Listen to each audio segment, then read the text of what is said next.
Olá pessoal, tudo bem com vocês? A aula de hoje será sobre agentes internos e os agentes externos do relevo. Na última aula nós falamos sobre planalto, planície, né? Conhecemos e aprendemos o que era o planalto, planície, depressão absoluta. Lembrem, né? Se achar necessário, assista a aula anterior para continuar assistindo essa, que é continuidade, tá bom? Então, vamos falar hoje dos agentes internos e externos do relevo. Os agentes formadores e modeladores do relevo. Quando a gente pensa em relevo, no relevo terrestre, a gente acha que é aparentemente estático, né? Que é aparentemente parado. Mas o relevo terrestre ele está em constante movimento, tá? Existe uma dinâmica muito grande na movimentação do relevo terrestre, o que ocasiona grandes transformações, o que ocasiona a modelagem do relevo, tá, pessoal? Então, como que isso acontece? Essa dinâmica desse movimento acontece devido aos processos internos ou os processos externos que acontecem no planeta Terra, tá? No relevo do planeta Terra, no relevo terrestre. Então, esses movimentos, esses processos que acontecem, internos ou externos, eles são chamados também de agentes transformadores ou modeladores do relevo, tá? Então, quem são esses agentes transformadores ou modeladores do relevo, pessoal? Os agentes, esses agentes modeladores, eles possuem algumas classificações. Eles são classificados como agentes endógenos, o endo quer dizer interno, né, dentro, ou agentes exógenos, que quer dizer exo, fora, ou externo. Então, toda essa modelagem do relevo, quem são os responsáveis? São os agentes endógenos, que são os agentes que ocorrem dentro da Terra, tá? Os eventos que ocorrem dentro da Terra, e os agentes exógenos ou externos que acontecem fora da Terra. Eles são os principais responsáveis pela modelagem do relevo, tá? Então, através da ação dos agentes endógenos e exógenos que ocorre a formação do relevo, a modelagem do relevo terrestre, tá? Então, como eu falei, como que se forma? Através justamente do movimento que ocorre dentro da Terra, né, dos agentes endógenos ou fora da Terra. Olha aí, 2 exemplos, o vulcão, os tsunamis, as ondas, tudo isso colabora para a formação do relevo, tá? Então, os agentes internos e os agentes externos, ou agentes endógenos, que é o interno, ou agentes exógenos. Lembrando que endo, a palavra quando inicia com endo, né, quer dizer que é dentro, ou com exo, fora. Então, o relevo se origina e se transforma sobre a referência de 2 tipos de agentes, que são exatamente esses 2 agentes que a tia acabou de falar, tá? Então, se eu pergunto, quem são os principais responsáveis pela formação e modelagem do relevo? Olha, tia, são os agentes endógenos e os agentes exógenos. Quem são eles? Os agentes endógenos são aqueles que ocorrem dentro da Terra. Os eventos que ocorrem dentro da Terra e acabam ocasionando uma transformação no relevo, uma modelagem do relevo. Ou os agentes exógenos que ocorrem fora da Terra e também colaboram para a transformação do relevo. Vamos falar dos agentes endógenos. Eles são responsáveis pela formação do relevo. Os agentes internos, né, é a mesma coisa, ou endógenos, são processos estruturais que atuam no interior do planeta. quem são esses agentes endógenos? O tectonismo, vulcanismo e abalos sísmicos. Eles são classificados nesses 3 tipos. Os agentes endógenos, que são aqueles, né, do interior da Terra. Acontece de dentro para fora da Terra, tá bom, pessoal? Então, olha, os agentes internos, quem são? São processos que têm sua origem no interior da Terra, como o vulcanismo, o tectonismo e os abalos sísmicos, tá? O que são os abalos sísmicos? Os terremotos, né? Então, vamos falar do vulcanismo, que é um exemplo dos agentes endógenos, né? Ou agentes internos. É a atividade pela qual os materiais vindo do manto atingem a superfície terrestre. Quem são? Quem é esse material? As lavas que saem dos vulcões, as cinzas e também os gases liberados pelo vulcanismo, tá? Então, através de como que ocorre, como que a Terra consegue expelir esse magma. Então, olha, através de fendas ou aberturas na crosta terrestre, né? Como a gente sabe, a crosta terrestre não é uma placa contínua, são várias placas que se encaixam e entre uma placa e outra existe um falhamento e o vulcão, esse magma vai ser expelido através desses falhamentos, né? Vamos usar... a palavra pode ser usada também através de brechas que possuem na crosta terrestre. Então, é liberado o magma, que está onde? Em qual camada? Em qual camada da Terra? No manto. Lembrando que a gente estudou na aula passada, lembra aí da movimentação que ocasionou que éramos a Pangeia e depois... A partir do movimento das placas em cima do manto, faz com que haja um movimento dos continentes, né? Um movimento das placas tectônicas e com milhares e milhares de anos acabou ocasionando um afastamento, né? Formando a atual formação do planeta Terra, que são os continentes. Então, a acumulação e solidificação da lava expelida pelos vulcões podem dar origem a montanhas e ilhas. Então, a partir do momento que a lava é expelida, quando acontece o resfriamento da lava, ela vai dar origem a montanhas e também a ilhas, tá, pessoal? E geralmente o solo vulcânico que possui vulcão próximo, ou então solo vulcânico, geralmente ele é propício para a agricultura, porque é um solo bastante rico em minerais, tá bom? Então é um solo bastante fértil.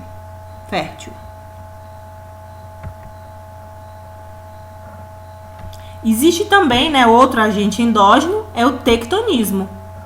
O que é o tectonismo? São as placas tectônicas que traz em sua dinâmica resultados que podem ser observados na superfície. Os terremotos, o vulcanismo, as rochas dobradas e falhadas são exemplos claros de que toda a crosta terrestre esteve e está em constante movimento. Então, o tectonismo ele também é chamado de diastrofismo e ele acontece, como que ocorre? É todo aquele movimento, né, realizado a partir da pressão que existe no interior da Terra e acaba ocasionando aí tanto vulcanismo, terremotos, por conta justamente do movimento ocasionado nessa pressão na região do magma, tá? Então, esse é um processo que acontece durante milhares, para ter uma percepção, né? Milhares e milhares de anos, e também a gente pode chamar processos de epirogênese, viu, pessoal? Que são aqueles de curta duração, tá bom? De longa duração. Os de curta duração são os orogêneses, tá? Que são o de curta duração. Aí aqui outro ponto. Esses movimentos são denominados tectônicos e são classificados em 2 tipos. Orogênese, né, de curta duração, como eu falei. E o epirogênese, que é de mais longa duração, que já vou falar de novo. Olha, aqui eu trouxe uma imagem que ilustra as placas, né? As placas existentes no planeta Terra. Então, observem que a localização observem a localização do Brasil. Olha, o Brasil se encontra aqui.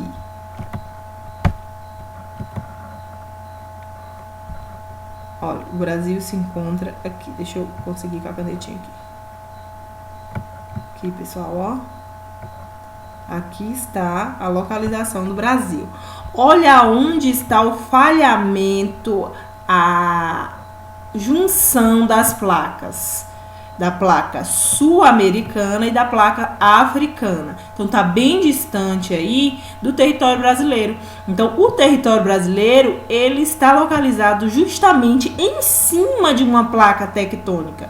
E esse é o principal motivo de não existir atividades tanto vulcânicas, quanto de terremoto, quanto de eventos, né, vulcânicos, de terremotos, tsunamis. Então, por isso que o Brasil não ocorre esse tipo de evento. Por quê, tia? Porque ele está localizado em cima de uma placa tectônica, viu, pessoal? Então, quais áreas que vai ter um maior evento vulcânico ou de terremoto? Justamente as áreas de encontro dessas placas. Olha aqui, o Chile aqui, né? O Chile, que se localiza aqui na Cordilheira dos Andes, é onde acontece esse tipo de evento, tá? Dando um exemplo. Mas também lá na Ásia, tá? Nessa placa aqui euroasiática, olha só. Que acontece, olha aqui. Tsunamis no litoral asiático, acontece terremotos, tá? Então, as áreas que vão acontecer e sentir esse tipo de movimento são as áreas de encontro das placas tectônicas, tá bom, pessoal? Então, lá o tectonismo, ele é dividido em orogênese, que é um movimento horizontal, tá? De longa duração, que vai acontecer a partir de um bom tempo. O orogênese acontece mais rápido, pessoal. Desculpa, mais rápido. E o epirogênese é o movimento vertical, que vai levar aí um ponto de vista do tempo geológico maior, tá? Olha como acontece. O orogênese, ele vai ter esse movimento horizontal, tá? Deixa eu pegar minha canetinha. Vai ter esse movimento aqui, olha. Uma convergência continental, enquanto que o encontro, ó, eles vão se encontrar através do movimento da Terra e as áreas vão acabar, olha, uma seta para baixo e outra para cima e vai acabar formando, olha, as cordilheiras aqui, tá vendo? Toda essa formação de cordilheira acontece justamente por esse movimento aqui, orogêneo, tá? O epirogênese vai acontecer dessa forma aqui, a placa aqui, olha, ela vai se aprofundar, a outra placa vai se chocar aqui e vai acabar formando esse tipo de relevo aqui, esse recorte, olha só. Olha aqui a área de falhamento da Terra, em que vai ser expelido o magma. Olha aqui, é um vulcão, tá vendo?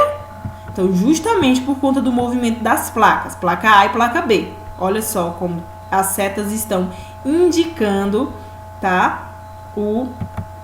As setas estão indicando o movimento das placas, tá? Olha aqui, eu vou apagar para vocês verem, visualizarem melhorzinho. Olha, tem uma melhor visualização.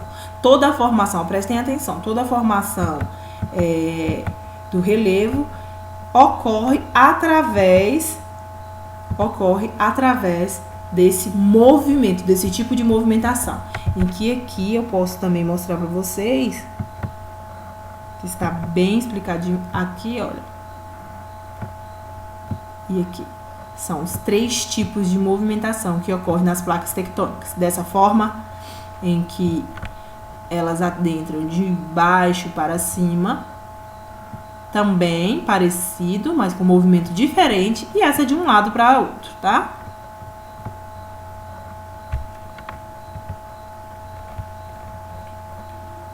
Limite construtivo, o sentido do movimento relativo entre as duas placas litosféricas faz com que elas se afastem. Olha aí, o sentido do movimento relativo entre duas placas litosféricas faz com que elas se afastem. Olha aí a ilustração do lado, devido à ascensão do magma, tá? Então, o magma vai ocasionando uma pressão que faz com que as placas se afastem, tá? E ocorre a formação de uma nova litosfera, tá bom? Olha, limite também destrutivo, o sentido do movimento, esse segundo aí, a placa com movimento convergente. A primeira foi divergente, né? Movimento divergente diferente, de um lado para outro. Então, elas estão se separando. A outra vai ser o sentido do movimento relativo entre as duas placas litosféricas. Faz com que elas se aproximem umas das outras e ocorre destruição da litosfera, tá? Olha isso. E elas vão se juntando, olha as setas mostrando, e vai acontecer uma destruição da litosfera terrestre.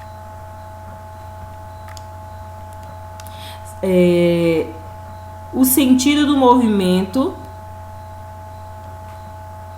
relativo entre as duas placas litosféricas faz com que elas deslizem lateralmente uma em relação à outra. Não ocorre formação nem destruição da litosfera. Lembrando, pessoal, que a litosfera, que camada é essa? É a camada exterior da Terra, né? A camada sólida da Terra, que inclui a crosta, tá? A parte superior do manto.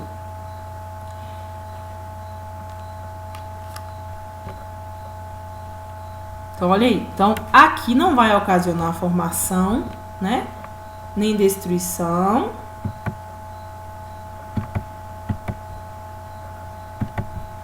Dessa forma, porque elas estão lado a lado, então não vai ocasionar. Aqui vai ter uma modelagem do relevo. Prestem atenção, olha aqui. Vai modelar o relevo, olha. Elas estão se chocando, né? Se aproximando. E aqui também vai ter uma formação da litosfera. Por quê? Porque elas estão se afastando, se repelindo por conta do magma, da pressão ocasionada pelo magma. Então, os abalos sísmicos. O que é isso, tia? Abalos sísmicos são o quê? É uma vibração. É uma vibração da superfície terrestre produzida por forças naturais situadas no interior da crosta e a profundidades variáveis. Podem ser também associadas à ação humana, quer direta ou indiretamente nas atividades da extração de minerais, água ou petróleo. Então, ela também, além de acontecer de forma natural, tá? No interior da Terra, ela também pode ser ocasionada pela ação humana, com as atividades de extração, com a atividade de extração de petróleos ou de minerais ou também da água. Os agentes externos do relevo, os exógenos. O relevo terrestre encontra-se em permanente evolução, pois os agentes externos trabalham contínua e incessantemente esculturando ou modelando a paisagem terrestre. Principais agentes externos é o intemperismo e o antropicidade, e também a antropicidade, quase não sai, né, pessoal? Mas que vem de antropológico, que tem a ver com a ação do homem, tá? O intemperismo é o conjunto de processos químicos, físicos e biológicos. Então, olha, o intemperismo ele pode acontecer pelo tanto o intemperismo ser ocasionado pela ação biológica, processos químicos, físicos e biológicos. Os processos químicos eles vão acontecer através da chuva, né, da acidez da chuva, que faz com que haja uma transformação naquele relevo, naquela rocha, tá? E o físico vai acontecer através do vento, através do calor, do frio, dos seres vivos. Os seres vivos é o intemperismo biológico, tá? Então, ele vai ser responsável através do intemperismo biológico, que é dos seres vivos, micro-organismos que vivem em rochas, que acaba ocasionando um desgaste, mas esse é o mais demorado, pessoal. Por exemplo, uma formiga, uma colônia de formiga que em determinado relevo vai acabar ocasionando a transformação daquele relevo. O próprio sol, né? O sol que acaba ressecando aquela rocha e fazendo com que aconteça ranhuras, né? Naquela rocha. Também o frio, que acaba também ocasionando a mesma coisa, né? Pode ter o desgaste, pode ter ranhuras, rachaduras. E também os seres vivos, como eu acabei de falar. Não só esses insetos, mas um dos principais somos nós, né? Os seres vivos.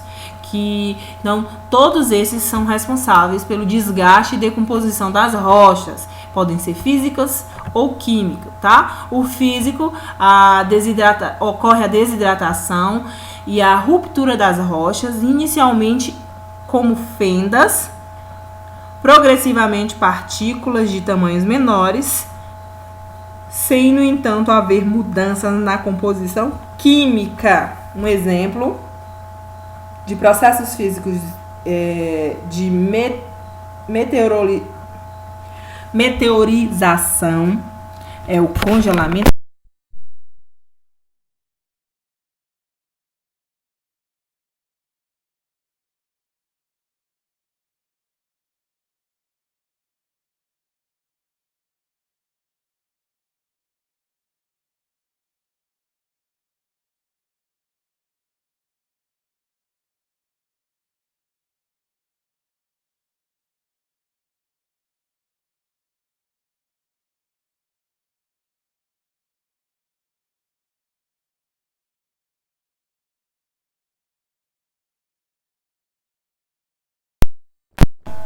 Já o temperismo químico, ele acontece com a presença da água, dependendo da ação de decomposição da água juntamente com o CO2,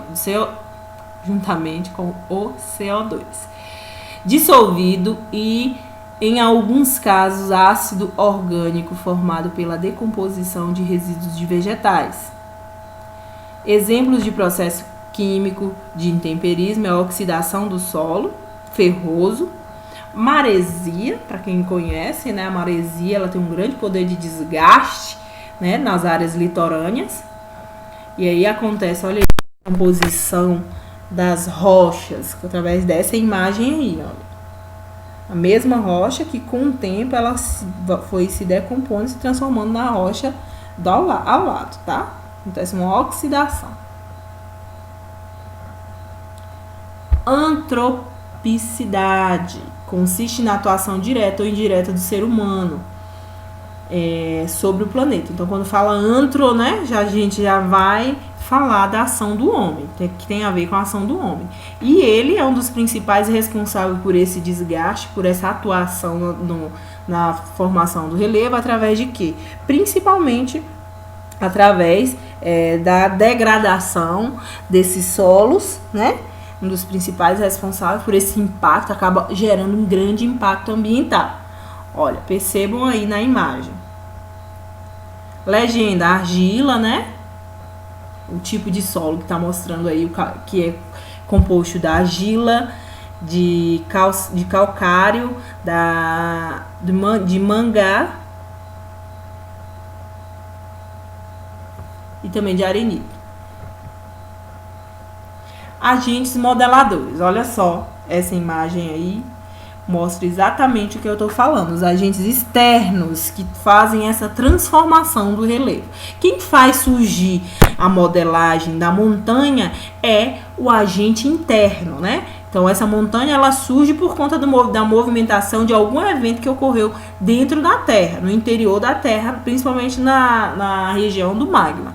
Então, depois que existe, e isso não acontece do dia para a noite. Isso acontece após milhares, milhares e milhares de anos. E também a questão do agente modelador externo, que é o exógeno, ele vai acontecer também a partir de muitos e muitos anos. Olha, essa rocha, por exemplo, ela tem perfurações ocasionadas pelo vento, provavelmente pelo vento, pela chuva, por esses agentes responsáveis desse desgaste dessa rocha, tá, pessoal? Então o vento vai batendo, lembra daquele ditado? Água mole em pedra dura, tanto bate até que fura. É real. A água, ela tem, se for levar em consideração esse ditado, ela vai passar tanto tempo ali batendo naquela rocha que ela vai conseguir ocasionar um desgaste e um dia vai furar aquela rocha. Acontece isso de verdade. O vento, a mesma coisa. Então, toda essa dinâmica dessa imagem que vocês estão vendo ocorre justamente por conta dos agentes exógenos que acontecem fora da Terra, aqui fora, né? O vento, a chuva, principalmente, né? E a água. E aqui eu trouxe uma imagem que mostra exatamente um relevo de formação esse relevo foi formado através de quê? Do vento, que acaba fazendo esse vento acaba carregando sedimentos de um lugar para outro, tá? E formando uma nova feição no relevo. Olha só, essa feição aí é totalmente formada pelo vento, viu, pessoal?